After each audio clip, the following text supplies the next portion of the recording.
के पटल पे उतरे हैं। मैं आपको तमाम जिले के अभ्यर्थियों से ये कहना चाहूंगा, आप बीपीएससी ट्राई की तैयारी कर रहे हैं, उससे हमको कोई दिक्कत नहीं, लेकिन सरकार ने 4 साल जिस तरह से हम लोग के साथ धोखा दिया, जिस तरह से हम लोग के ऊपर लाठी चार्जेस हुए, जिस तरह से हम लोग सलाखों के पीछे गए, जिस तरह से हम लोग हॉस्पिटलाइज हुए, उसका एक एक हिसाब चाहिए। एक एक बिहार अगले महीने में जुलाई में फिर होने वाला है। तो क्या लगता है कि 4 तारीख के दिन जो हम लोग का केस है क्या होगा? आया बोला कि आप जाइए वहां से, खारिज कर दिया केस को और कहा कि जाइए पहले पटना हाईकोर्ट में केस है।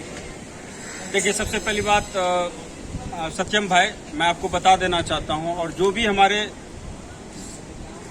हमारे बिहार के अभ्यर्थी हैं और जो भी हमारे अदर स्टेट के भी अभ्यर्थी हैं, आप जिस केस के बारे में बोल रहे हैं वो अदर स्टेट का केस था। जो बिहार बीपीएससी ट्राई का एग्जाम है उसके अकॉर्डिंग टू वो सुप्रीम कोर्ट गए थे, और सुप्रीम कोर्ट में जो गए, तो मैं आपको बता देता हूं, जब भी कोई नियमावली बनता है, जैसे यहाँ पे हाई कोर्ट के पटल पे उनको केस करना था, उन्होंने क्या किया, डायरेक्ट सुप्रीम कोर्ट चले गए। तो सुप्रीम कोर्ट में जाने से पहले आपको हाई कोर्ट में केस को लिस्टिंग करवाना पड़ता है। आपको पता होगा, मैं आपको बता दूं जानकारी के लिए, कि जिस तरह से जाति जनगणना मामला हमारा बिहार से जुड़ा हुआ था, और डायरेक्ट लोग पहले चले गए सुप्रीम कोर्ट में, वहां भी लॉ को चैलेंज किया गया, वहां पे चैलेंज किया गया, तो वहां से फिर उस लॉ को यहाँ पे भेजा गया, ट्रांसफर हुआ, और यहाँ पे फिर उसको सुनवाई किया, और दीनू सर के ही अगुवाई में आपको पता है कि उस केस में भी स्टे लगा, और अभी तक स्टे लगा पड़ा है। उसकी भी सुनवाई यही अगले महीने में जुलाई में फिर होने वाला है। तो क्या लगता है कि 4 तारीख के दिन जो हम लोग का केस है क्या होगा?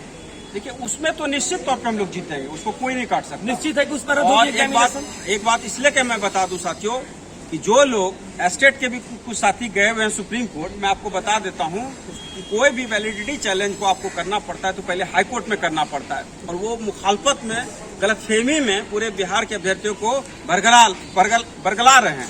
मैं आपको बता देता हूं, ये जो वो कर रहे हैं वो कहीं ना कहीं उनके साथ मतलब धोखा देने वाली बात है।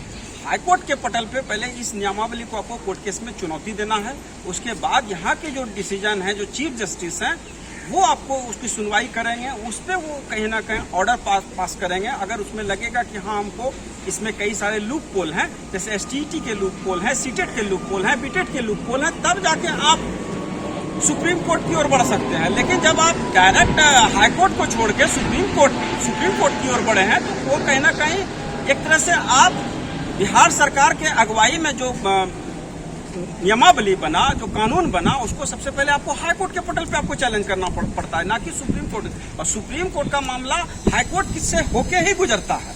जिस तरह से डिस्ट्रिक्ट का मामला, उसके बाद डिस्ट्रिक्ट से फिर वो जो स्टेट का जो कैपिटल होता है, राजधानी होता है, वहां जाता है। उसी तरह जिस तरह से इंडिया लेवल का अगर कोई केस है, जैसे दिल्ली लेवल का केस है, तो दिल्ली में जो दिल्ली का जो वहां का जो डिस्ट्रिक्ट, जो वहां का स्टेट का जो है, उस स्टेट में जो उसका पार्टिकुलर है, वो वहां पे पहले सुनवाई होगा हाई कोर्ट के पटल पे, उसके बाद ही वो सुप्रीम कोर्ट जाएगा। मतलब बच्चा गलती करता है तो बच्चा को पनिशमेंट नहीं देकर डायरेक्ट बाबा का मार दिया, वही करने का मतलब है सत्यम। और एक बात बता देता हूं साथियों, हम लोगों ने जो कोर्ट केस में किया है, और उस कोर्ट केस में बहुत सारे लीगल एविडेंस के साथ, लीगल डॉक्यूमेंट्स के साथ, और लीगल जो भी हमारे लीगल एडवोकेट हैं, चाहे वो रितिका रानी मैम है या दीनू सर हैं, वो लीगल डॉक्यूमेंट्स के साथ आगे बढ़े। आज भी मेरी बात हुई सत्यम भाई, मैं आपको बता दूं, आप भी मौजूद थे। आप इस बात को समझिए, जब तक कि लीगल अगर हमारे पास एविडेंस नहीं रहता, तो मैं पूरे इस कोर्ट केस में, बहुत लोग का कहना था कि पहला हियरिंग में ही हार जाएंगे, हुआ भी ऐसा नहीं होता, आज हुआ भी, ऐसा नहीं, आज हुआ भी ना पहला हियरिंग। जी हाँ फ्रेंड्स, अगर आप बिहार में शिक्षक बनने की तैयारी कर रहे हैं और पाना चाहते हैं पहली बार में ही सफलता, तो आज हम इस वीडियो में बताएंगे चक्षु प्रकाशन की बहुत ही रेलिवेंट बुक के बारे में, जो कि हर स्टॉल पर अवेलेबल है। साथ ही साथ अगर आप इसको ऑनलाइन परचेज़ करना चाहते हैं तो लिंक आपको डिस्क्रिप्शन में मिल जाएगा, वहाँ से भी परचेज़ कर सकते हैं। चक्षु प्रकाशन की प्रैक्टिस सेट भी हर स्टॉल पर अवेलेबल है, ऑनलाइन भी आपके लिए मिल जाएंगे। तो बिहार शिक्षक भर्ती के लिए आज ही परचेज करें चक्षु प्रकाशन की बुकें। हियरिंग हुआ, और निश्चित तौर पे 4 जुलाई को दूसरा हियरिंग भी होगा। और जो लोग इस मुखालफत में हैं, बहुत लोग कह रहे थे कि पहला सरकार बिहार सरकार महागठबंधन की सरकार बनी हुई है, और जिस तरह से विपक्ष को गोलबंद करने के साथ साथ ये प्रधानमंत्री का तख्तोताज की बात वो कर रहे हैं, ये कोई राजनीति नहीं है। ये पूरे बिहार से जुड़ा हुआ अभ्यर्थियों का मामला है। पूरे बिहार से उन गरीब छात्र छात्राओं का जुड़ा हुआ 4 साल इस मुखालफत में लोग कहते थे कि पहला हियरिंग में खत्म हो जाएगा। हम बता देते हैं कि आप YouTube पर कुमार सत्यम पटना भी लिख के देख लीजिएगा, शुरू से लेकर अंत तक आपको मिलेगा।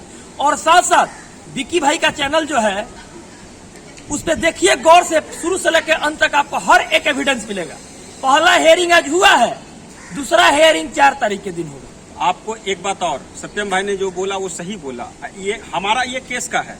आज 2 केस और भी था प्रारंभिक शिक्षक संघ वाले का। एक ब्रिजवासी सर हैं, उनका है, वो भी राजकर्मी हैं।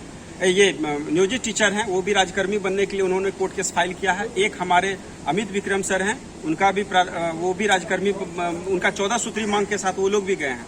2 केस वो, 1 केस हमारा। सत्यम भाई का भी केस पीछे आ रहा है।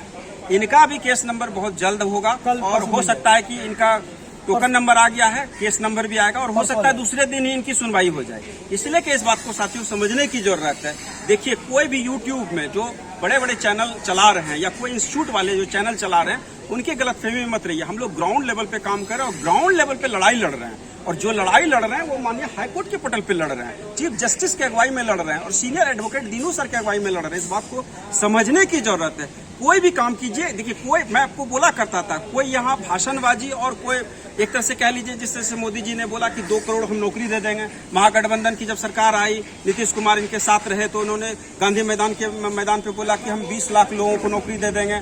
तेजस्वी यादव जी ने खुद बोला कि 10 लाख नौकरी कैबिनेट की पहली कलम से देंगे। तो ये सब सिर्फ और सिर्फ चुनावी स्टंट होता है, लेकिन रियलिटी के पैमाने पे कोर्ट में ये सब चीजें नहीं चलती है।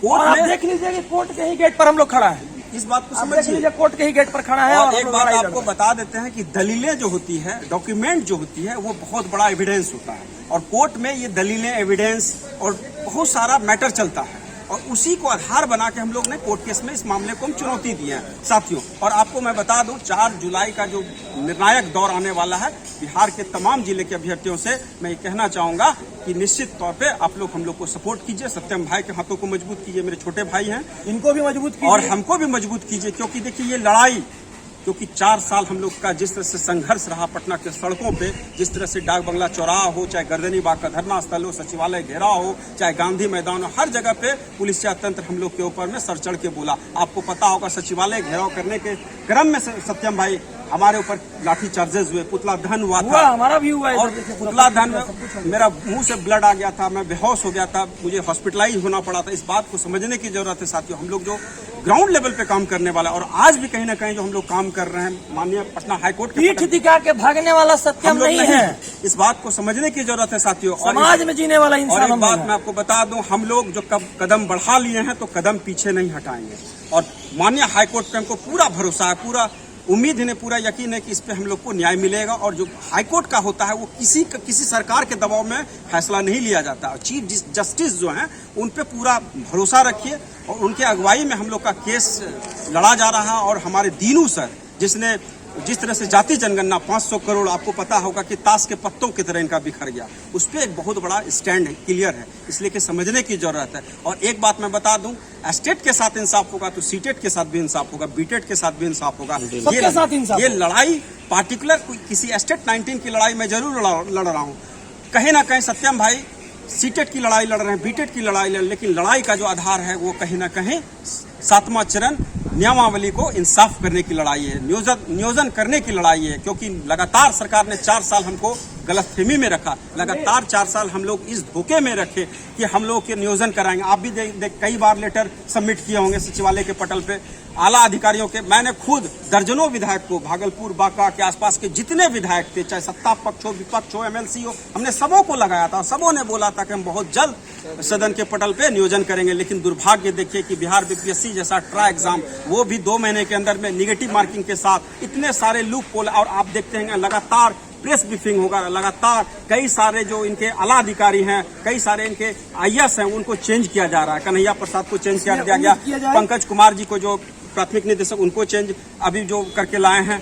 आपको पता होगा कि जो अपर मुख्य सचिव तो पहले दीपक कुमार थे, उनको भी हटा दिया गया और के पाठक को लाया गया। के पाठक के बारे में पब्लिक डोमेन में ये बात कहा जा रहा है, बहुत ही सख्त ऑफिसर हैं। मैं आपको बता देता हूं, कोई भी ऑफिसर का नहीं चलता, जिनका भी चलता है वो नीतीश कुमार जी डिसीजन लेते हैं, तेजस्वी यादव जी डिसीजन लेते हैं, और चंद्रशेखर यादव का भी कोई स्टैंड आउट नहीं है। और नीतीश कुमार जी से इसी बात का हम लोग, आप क्या कहिएगा कि सब किसी को सहयोग करें?